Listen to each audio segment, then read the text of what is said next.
C'est quoi le problème, Félix Mathieu? On en apprend tous les jours avec vous et je vous avoue que c'est pas inintéressant, au contraire, parce que souvent on se balade en forêt et puis on ramasse. Ramasser du bois mort dans les forêts pour ces feux de cheminée, certains croient que c'est une bonne idée, mais ça peut valoir une amende, voire plus. Oui, alors dans les forêts privées, c'est du vol. Pas seulement de couper du bois, évidemment, mais même de ramasser du bois mort tombé au sol, un arbre, des branches, du petit bois, des grosses branches pour faire des bûches, tout ça, ça appartient évidemment au propriétaire de la parcelle, à moins d'avoir son autorisation explicite. Celui qui en ramasse encourt non seulement une amende, mais aussi, en théorie, une peine de prison pour vol.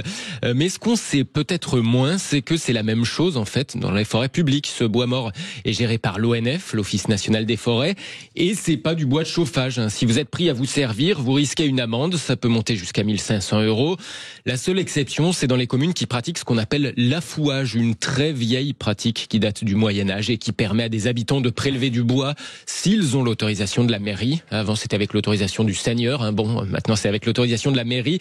Et cet affouage ne se fait qu'en lien avec l'ONF. L'affouage, on se croirait dans la gare des Michards avec vous ce matin. C'est formidable. Il y a des raisons écologiques, Félix. Oui, parce que ce bois mort, c'est un élément de biodiversité. Il sert d'abri pour les insectes et les petits animaux.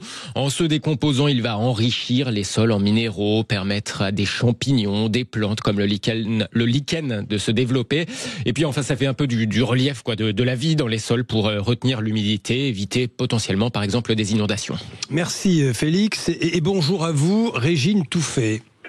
Bonjour. Vous êtes bienvenue sur l'antenne de Sud Radio, bienvenue à vous. Vous êtes la chef du département biodiversité et paysage à l'Office national des forêts, l'ONF. Je vous pose une première question. Prenons un cas pratique. On se promène sur un petit sentier en forêt, le lendemain d'une tempête, au hasard. Il y a un arbre tombé en travers du chemin. Régine Touffet, est-ce qu'on a le droit d'y toucher ? Bon, déjà, vous avez parfaitement introduit le sujet. Merci. Oui. C'est Félix Mathieu qui a fait le travail. Il est très fort. Oui. Merci. Oui. Donc effectivement, tout bois en forêt appartient au propriétaire.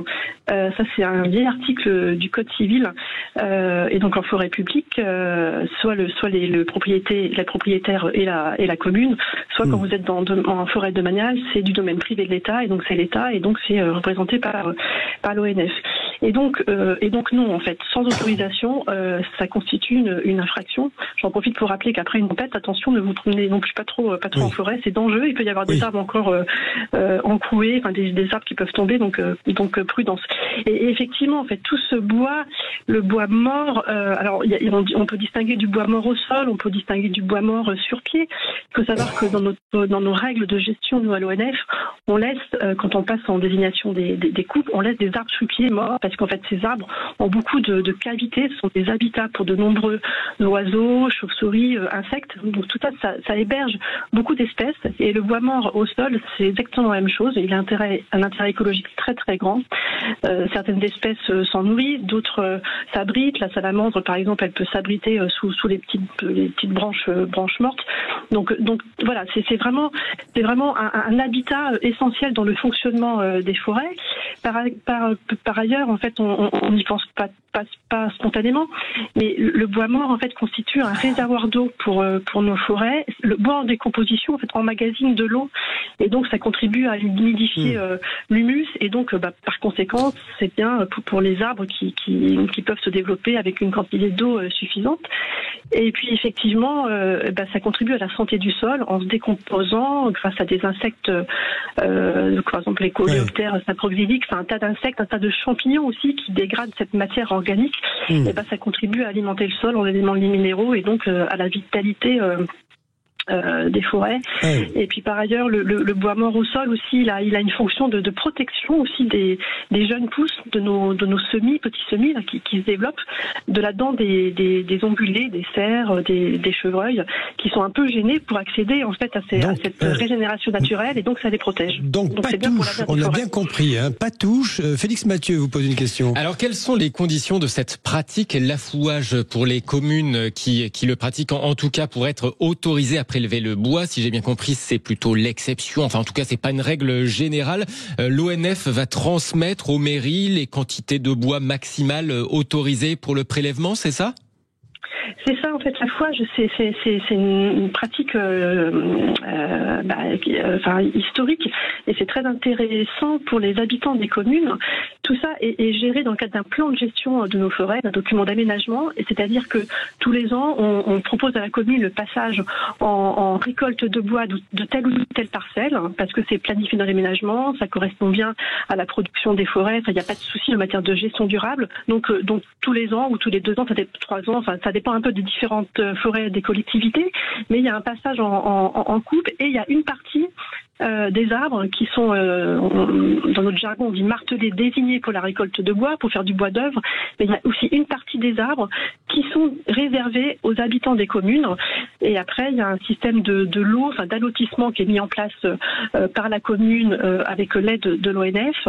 Et souvent, en fait, les lots peuvent être tirés au sort. Les habitants s'inscrivent et peuvent bénéficier d'un lot pour y faire leur bois de chauffage. Donc ça, c'est effectivement possible, et c'est un rôle important des forêts auprès des habitants dans des territoires ruraux. Félix. Oui, donc ces habitants, c'est pas une règle générale, ces habitants doivent contacter leur mairie pour avoir l'autorisation individuellement de prélever, si j'ose dire, un peu de bois, c'est ça ? C'est exactement. Enfin, on n'y va pas on va pas dans la forêt de la commune comme ça se servir en bois.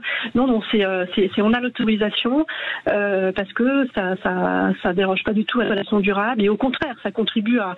Enfin, ce qu'il faut rappeler, c'est que toute récolte de bois, c'est pour pérenniser la forêt, c'est pour faire des éclaircies pour que les petits semis puissent se développer, avoir accès à la lumière et donc se développer. Donc en fait, toute récolte de bois, dès lors qu'elle est faite dans des conditions de gestion durable, que les bois soient prélevés pour du bois d'œuvre par des entreprises qui vont ensuite les transformer dans les scieries, ou bien par nous, habitants des communes, qui allons faire nos bois de chauffage, ça contribue à la gestion et au renouvellement de nos forêts. Et c'est là qu'on voit que la forêt, elle répond à un tas de besoins de nos sociétés.